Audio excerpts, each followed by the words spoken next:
My family essentially groomed me from the time that I was a toddler in a variety of ways, basically so that I would be able to be raped and they would be able to sell me to men who would sexually abuse me, and then they would receive money for that. The chief of police received a call, and going for one incident, she finds a 4-year-old running fully naked down the street that had been raped repeatedly. The victim got dropped off by a trafficker. It was a young female, early 20s. The victim could barely walk. She walked like she was 85 years old. But that's just the aggression that these pimps were having. Right there in the middle of Stockton Boulevard, walking this 14, 15-year-old girl around in a circle, yelling in her face, and nobody out there doing nothing. If we don't do something, it's not gonna stop.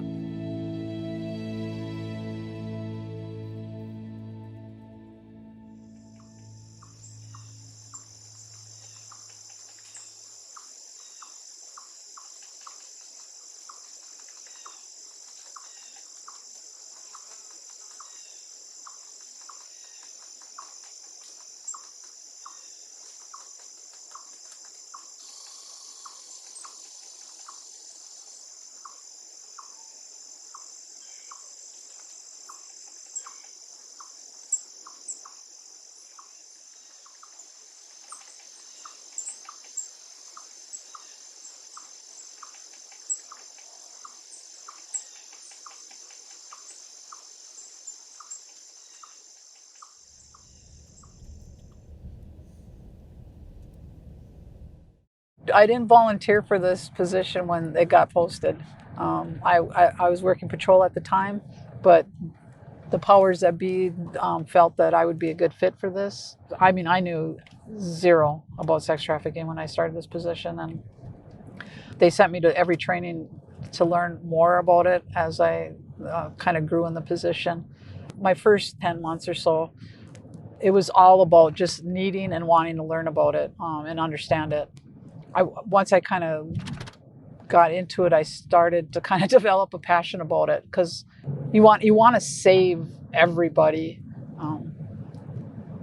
Obviously, that's not even remotely possible. My name is Bobby Jo Pasternak, and I am a senior special agent at the Minnesota Bureau of Criminal Apprehension. I am also the commander of our statewide human trafficking task force that is housed at the Minnesota Bureau of Criminal Apprehension. Human trafficking is the sale or trade of human beings for the purpose of commercial sex or forced labor. It's a heinous crime where predators prey on victims that have vulnerabilities or weaknesses for their own personal gain. My name is Christine Stark, and I'm working on some books around the trafficking of Native women and girls and boys. Sex trafficking doesn't happen on a street corner by homeless men. Sex trafficking is embedded in the institutions of this country, and we see that historically, and we see that now in the lives of the women and kids who are being hurt.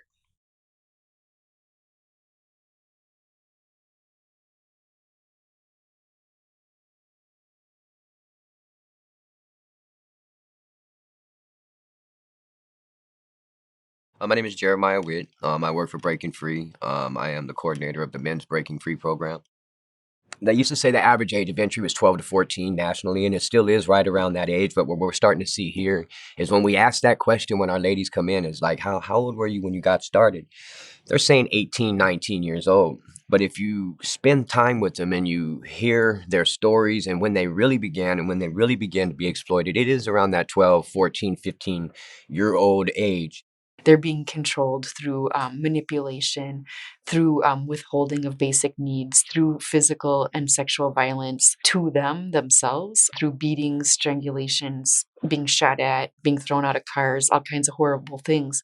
I've seen girls have their feet bare, and the guys would heat up hangers until they were flaming, glowing red and beat the bottom of their feet because they didn't make that money. the long-term ramifications of having someone do that to you psychologically creates a place of shame and blame. And it makes them sometimes to the point where they feel they can't get out. Not only are they now worthless, nobody else is going to want them because that's what they've heard. And sex is the only thing they're good for, or that's how you get what you want. But there's a lot of shame and guilt and everything associated with how did I get myself into this? You know, a lot of folks who are being trafficked are stuck. You know, like the women up in Duluth, they've said, you know, you can talk about all of this all that you want, but I can't get out. There's nowhere for me to go. It would be nice to just be like, you know, well, keep having hope, or keep doing this, or, you know, it'll get better one day. It may or may not get better. You know, this woman had been forced into this lifestyle, you know, and my actions only further degraded her and harmed her. She had a daughter. I know her daughter was taken from her. And I know her family life is destroyed, and I played a big part in that. And I have to be accountable for that.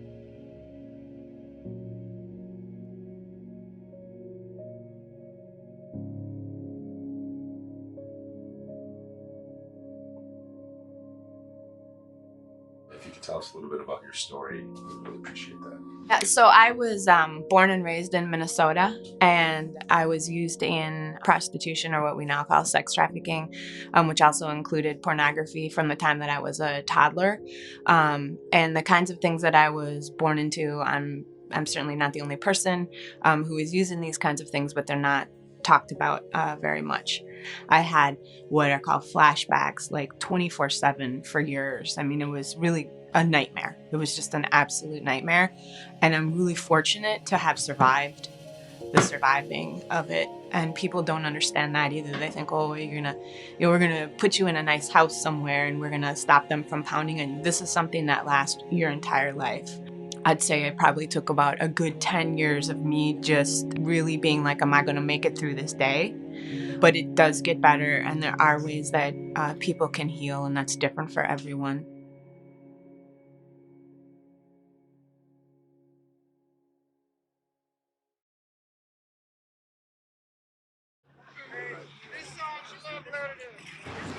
Can you tell me a little bit about why you're here today? You know, every 2.6 days somebody goes missing. You know, not just women, but men and children. Children go missing. The National Human Trafficking Hotline in 2017 reported approximately 8,700 human trafficking cases that reported nationally. And in Minnesota in 2017, 77 cases of human trafficking were reported. In 2018, that number increased to approximately 11,000 nationally, and in Minnesota, 120.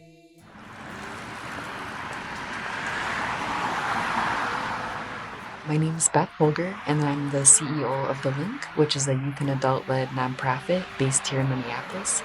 My role is to just support the young people, the staff, and oversee the business and programmatic side of the organization.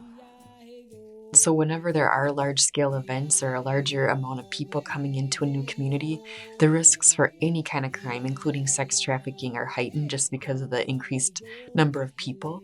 Unfortunately, we also see people going into Native communities and sexually exploiting and trafficking those people at higher rates than it's unfortunately been historically happening for many, many generations.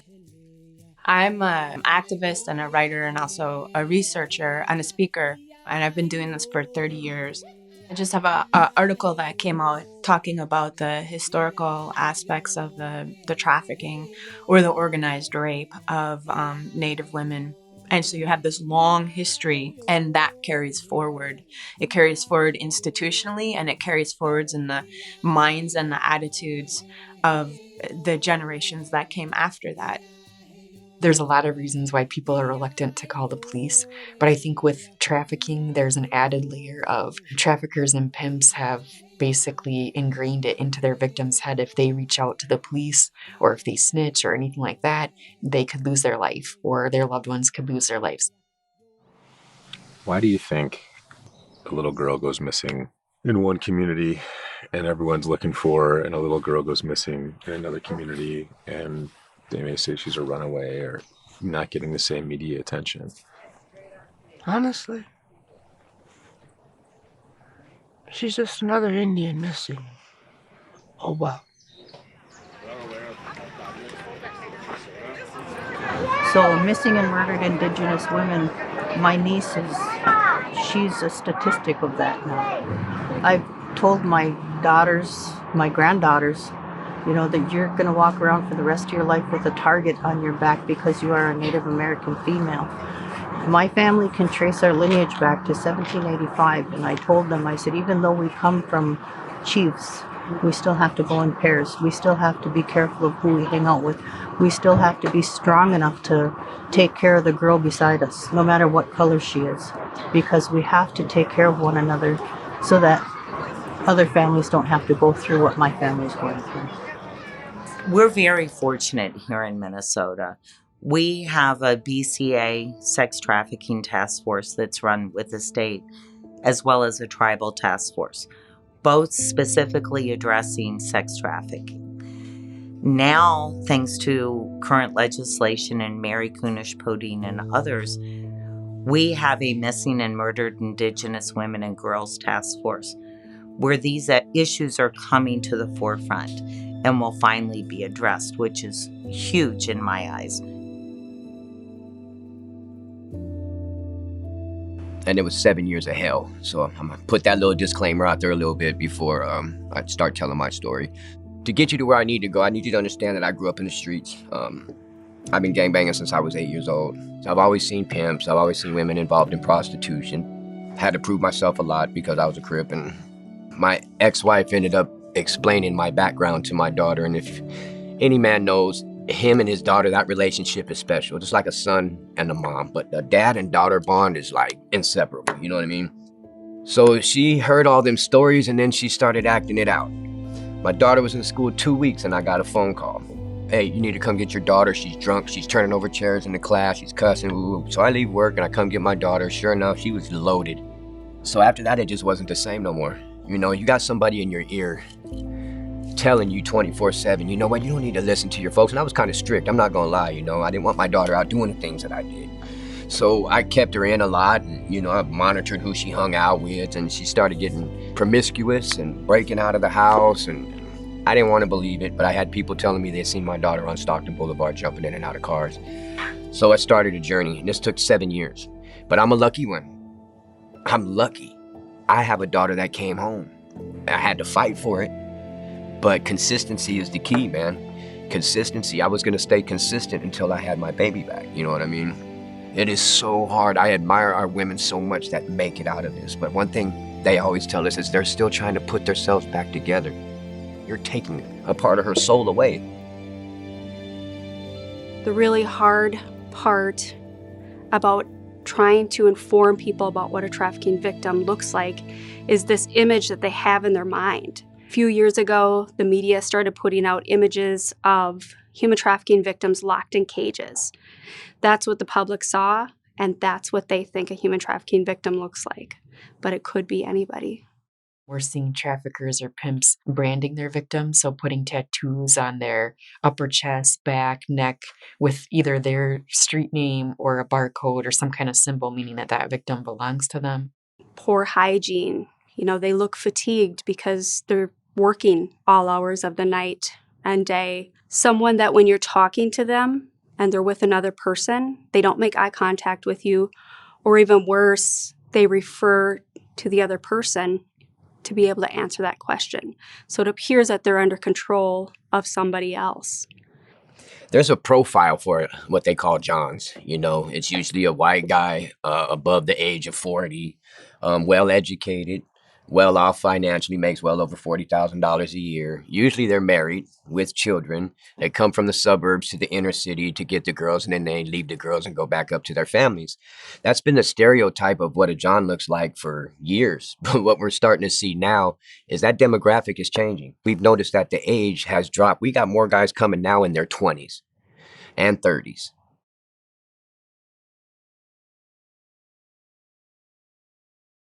I was a pretty clean act. I had a doctorate. I was on my community school board. I volunteered in lots of things. I mean, for the most part, I'm a real decent, kind-hearted guy that was generous and good to everybody around me. But I was willing to look past some of those things and maybe even take on this dual role as a good person here, but willing to justify my actions toward prostitution because I was doing everything else right. People need to step up because there is an injustice. Women and children are being raped, and sometimes men as well. And we're all family. We're all kin. These are our brothers, our sisters, our neighbors, the people at synagogue, at church, at ceremony. And we're supposed to care about each other. And when someone is being hurt, you are supposed to do whatever it is that you can do in order to help them and in order to stop that hurt from happening. This type of work, like getting involved, searching for missing people, and standing up to sex traffickers isn't something that lands on the shoulders of law enforcement alone. And I believe that as community members, we just need to remember our place and recognize that as Indigenous people, we really are just one big family. I'm a sex trafficking investigator, but the likelihood of me finding a sex traffic victim are slim to none. The sex trafficking victim is going to be found, identified by that cashier at Walmart or that waitress at Perkins or that hotel clerk at your local hotel, something of that. If someone is in need of an emergency response, that is 911. If it's something that I need to get this information to somebody because I'm not sure, but I still feel compelled that I have to tell somebody, there's the National Human Trafficking Hotline. That's a 1-800 number. They also have the ability to text and email the hotline. But the main thing that I tell people is go by the model of see something, say something. Even if you're wrong, I would rather have you call me and tell me about a scenario or a situation that might be a human trafficking situation and it be wrong, then you don't say something. And that could have been that one opportunity that a victim was recovered. So what our whole goal is to educate. We want them to know what's really going on behind closed doors, not pretty woman. We want these guys to get back out there and help us be change agents now. Now we know what the real deal is. Now you know what's really going on. What are we going to do about it? I can tell you from experience, this quick fix with prostitution and solicitation is not going to be the fulfillment you're looking for. It's going to leave you feeling empty and not fulfilled. It's not worth the action and the risk to yourself and the harm you're doing to the woman. I have a team. We work 24/7, 365 days a year, and that's all we do is human trafficking investigations. We will find you, we will arrest you, and you will go to jail.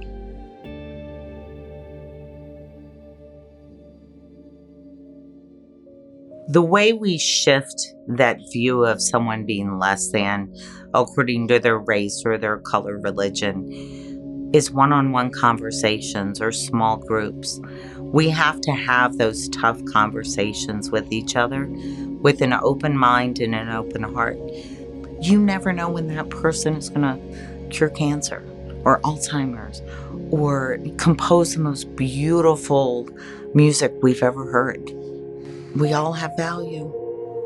We just have to remember that again.